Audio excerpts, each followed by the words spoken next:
नमस्कार, मैं डॉक्टर विजय शुक्ल। कहते हैं भारत की आत्मा गांव में बसती है। शायद इसीलिए छठ जैसे पर्व का जन्म किसी मंदिर या मठ में नहीं बल्कि लोक की कोख में हुआ।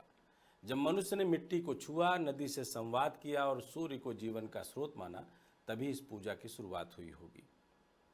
कोई लिखित ग्रंथ नहीं बताता कि यह कब शुरू हुआ, पर लोक कथाएं कहती है कि जब राजा प्रियव्रत की गोद सूनी थी, तब सूर्य की कृपा से उन्हें संतान मिली और उसी दिन उन्होंने जल में खड़े होकर अर्घ दिया। शायद वहीं से यह परंपरा चली, जल में खड़े होकर सूर्य को प्रणाम करने की। छठ किसी धर्म का उपदेश नहीं था, यह जीवन की सच्चाई थी कि जो जल देता है, जो प्रकाश देता है, वही सबसे बड़ा देवता है। यही कारण है कि इस पूजा में कोई पुजारी नहीं होता, कोई मूर्ति नहीं होती, कोई घंटा नहीं बजता। बस सूर्य, जल और माँ का मौन संवाद होता है। यह आस्था उस भारत की है जो धर्म से ज़्यादा श्रम को पूजता है, जो सादगी में ही ईश्वर खोजता है। और सियासत श्रम से ज़्यादा धर्म को बेचने का प्रयास भी करती है। कई शताब्दियों तक यह पर्व गांव की मिट्टी में जिया गया। खेतों के किनारे बने पोखरों पर औरतें मिट्टी के दीप रखती, बांस के सूप में फल, ठेकुआ और गन्ना सजाती और सूर्यास्त के वक्त जल में उतर जाती। उनके चेहरे पर कोई चमत्कार नहीं होता, बस विश्वास की चमक होती। यह वही दृश्य था जहां पूरा समाज एक साथ जुड़ जाता था।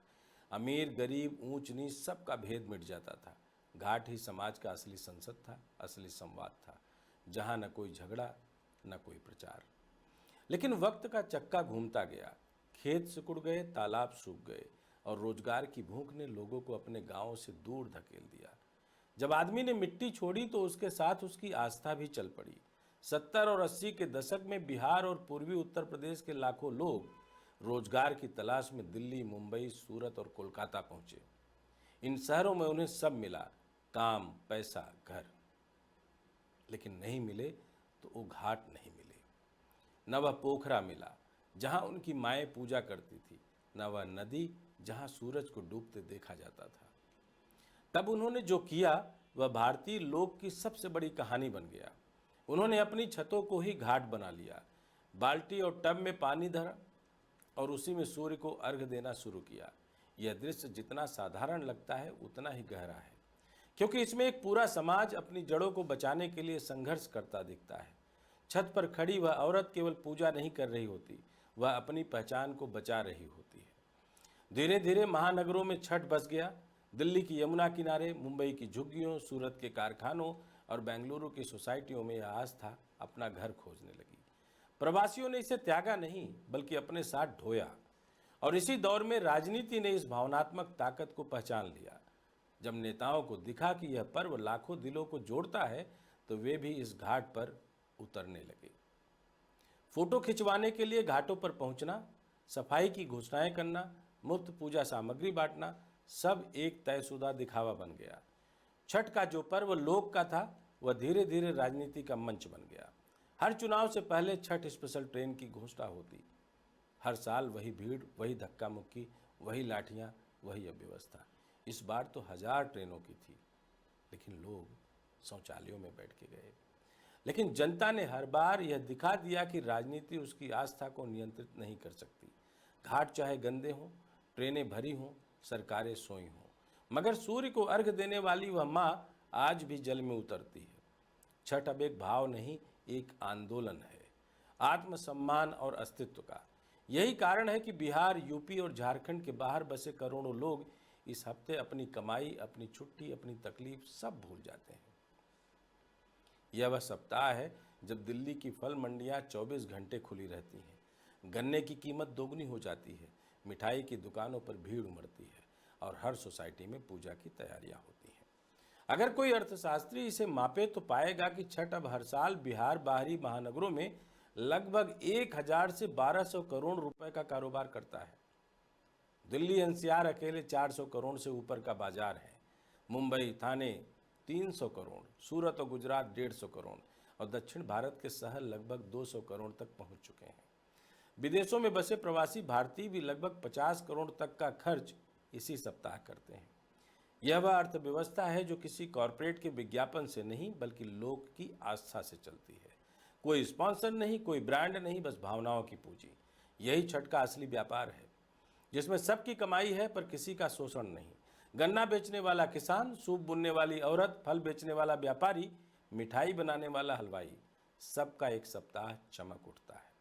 या यूं कहें कि छठी मैया की कृपा सब पर बरसती है। यह वही लोक इकोनॉमी है जो बिना किसी सरकारी नीति के भी करोड़ों लोगों का पेट भरती है। लेकिन एक सच यह भी है कि इतने बड़े कारोबार और इतनी बड़ी आस्था के बावजूद व्यवस्था हर बार फेल होती है।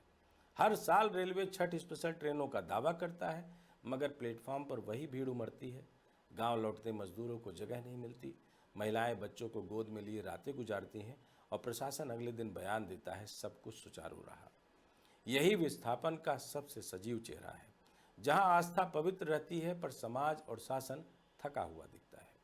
फिर भी इस थकान के बीच छठ की रोशनी बुझती नहीं, क्योंकि यह पर्व किसी शासन के भरोसे नहीं, लोक के भरोसे चलता है। शहरों की छतों पर, पानी से भरे टबों में, ड्रम के सहारे, मिट्टी की वेदियों पर यह पूजा हर साल नए रूप में जन्म लेती है। यह उस समाज का प्रतीक है जिसने सब खोकर भी अपनी श्रद्धा नहीं छोड़ी।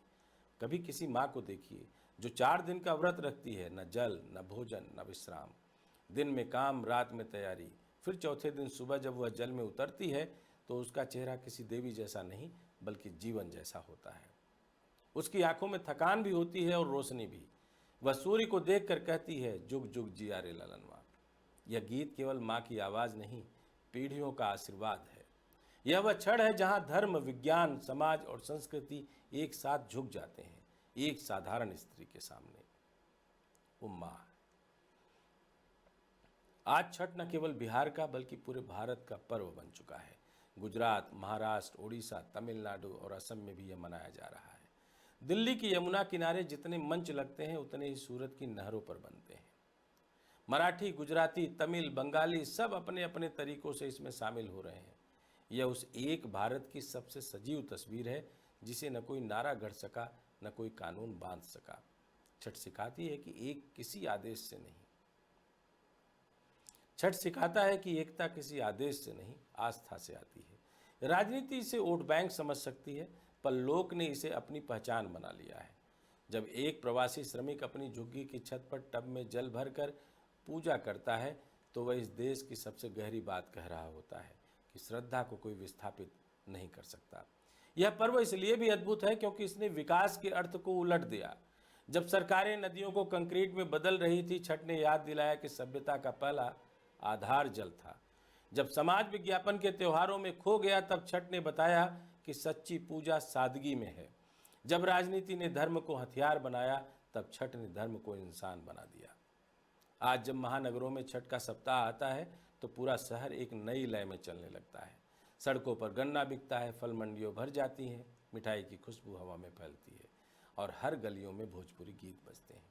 यह दृश्य बताता है कि लोक कभी हारता नहीं, वह हर बार लौटता है, बस जगह बदल लेता है। घाट से छत तक पहुंची यह परंपरा उसी लोक शक्ति की मिसाल है। लेकिन इसके साथ एक सवाल हर साल खड़ा होता है, क्या इस आस्था को केवल भावनाओं में छोड़ देना ठीक है? क्या अब समय नहीं आ गया कि इस पर्व को सुविधा और सम्मान दोनों मिले? यह केवल धार्मिक आयोजन नहीं, एक सामाजिक ऊर्जा है। इससे करोड़ों लोगों का रोजगार जुड़ा है और अरबों की भावना भी। इसे व्यवस्था का हिस्सा बनाना जरूरी है ताकि कोई माँ अपने बच्चों के साथ स्टेशन के प्लेटफॉर्म पर रात न बिताए। छठ भारत की उस आत्मा का प्रमाण है जो न युद्ध से हारती है न गरीबी से। यह पर्व बताता है कि जब नदी सूख जाती है तो भी भक्ति बहती रहती है, जब घाट छिन जाते हैं तो भी श्रद्धा की छत बन जाती है, और जब राजनीति थक जाती है तब भी लोक अपने गीत गाता रहता है। यह भारत का सबसे सादा पर सबसे प्रभावशाली पर्व है जो हमें याद दिलाता है कि हमारा देश अब भी भावनाओं से चलता है, आंकड़ों से नहीं। हर साल जब कोई माँ या बहन जल में उतरकर सूर्य को अर्घ्य देती है तो वह इस देश की सबसे गहरी प्रार्थना करती है कि यह भूमि हमेशा उजली रहे, यह समाज हमेशा जुड़ा रहे। छठ की यही सादगी भारत की सबसे बड़ी ताकत है। यह बताता है कि पतन और उत्थान दोनों को माथे पर चढ़ाने वाला समाज कभी नष्ट नहीं होता। यही कारण है कि चाहे राजनीति इसे अपने पोस्टरों पर चिपकाए या बाजार इसे नापने की कोशिश करे, छठ हर बार इन सबसे बड़ा निकल आता है, क्योंकि यह पर्व लोक का है, सत्ता का नहीं। आज जब आप किसी ऊंची इमारत की छत पर जल से भरे टब में खड़ी किसी औरत को सूर्य की ओर हाथ जोड़ते देखते हैं तो समझिए वही भारत है जो 1000 सालों से जिंदा है, वही लोग जो विस्थापित होकर भी मिटा नहीं, जो हर बार नई जगह जन्म लेता है। यही है छठ, लोक की कोख से निकली सबसे जीवित परंपरा, जो हर साल यह सिखाती है कि जब तक आस्था जिंदा है तब तक भारत भी जिंदा है। अगर हमारी सियासत और समाज के ठेकेदारों में हल्की सी आस्था जिंदा है तो राय जरूर दीजिएगा। जय हिंद, जय भारत।